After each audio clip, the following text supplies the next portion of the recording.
In March, I recorded a podcast about the census in this country. That is, the counting of everyone who lives here. Today's podcast is also about a census, the very first census to take place in England. In the year 1066, William, Duke of Normandy, defeated King Harold at the Battle of Hastings and became King of England. It was one of the most important events in English history. It completely changed the way of government in England, and it had a big effect on the English language. After a number of years as king, William became dissatisfied. He felt that he did not know enough about his new kingdom.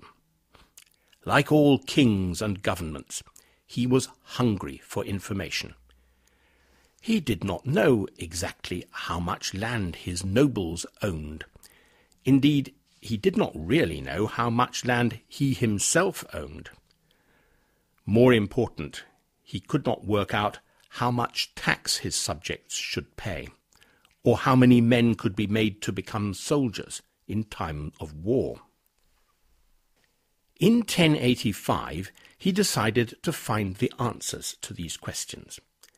He sent trusted officials to every part of the country to ask who owned which land and how much they owned, how many ploughs they had to cultivate the land, and how many animals, such as cows and sheep, there were, how many serfs, that is, unfree men, they had, and how many slaves, and how many cornmills and fisheries there were.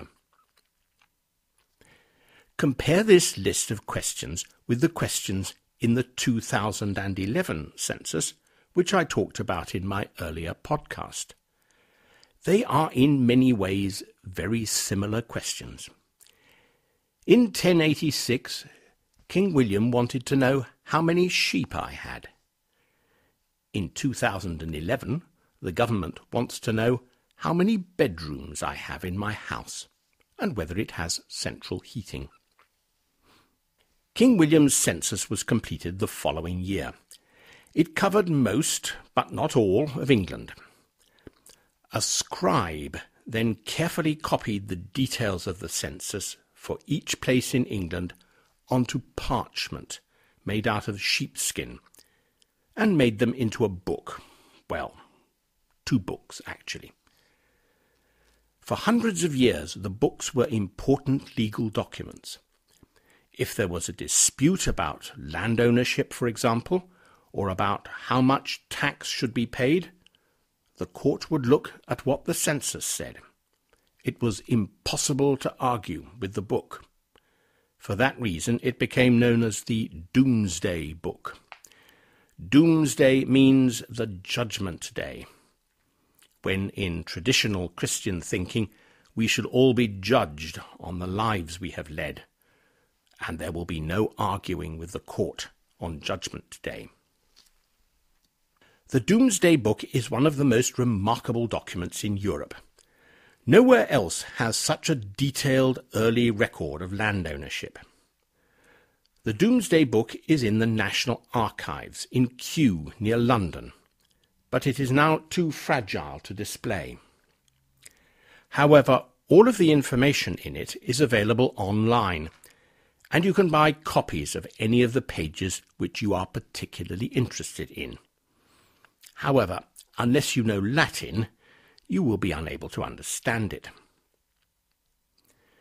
Let us now jump forward about 900 years to the mid-1980s. The BBC was at that time very interested in the development of computing and in what we nowadays call multimedia technology.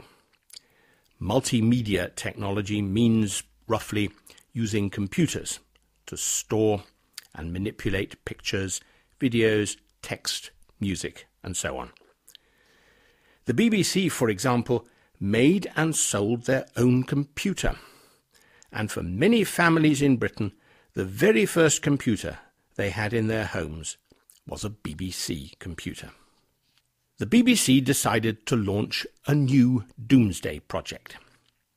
It asked schools and community groups all over Britain to write short articles and take photographs about everyday life in Britain, particularly about things which would be interesting to people 1,000 years from now. It divided the whole country into blocks, 3 kilometres by 4 kilometres, and it linked the articles and photographs to these blocks so that it would be possible to find information about every place in Britain. Over 1 million people took part in one way or another.